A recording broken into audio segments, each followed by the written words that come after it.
things you must consider to have a proper waste management. First is proper waste segregation, which involves the proper waste management. The 3 R's is the reuse, recycle, and reduce.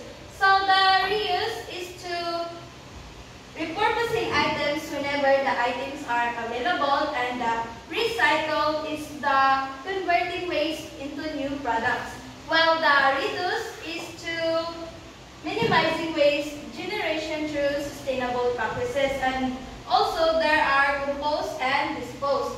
So I am here outliers for you to have a more information about the proper waste segregation.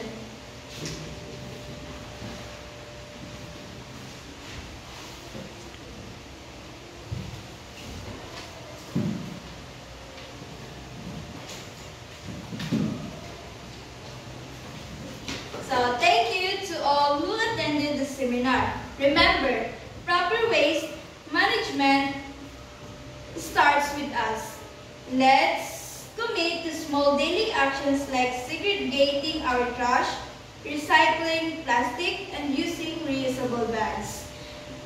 These actions can create significant impact in our school and community. Together, we can build a future that is brighter, cleaner, and greener.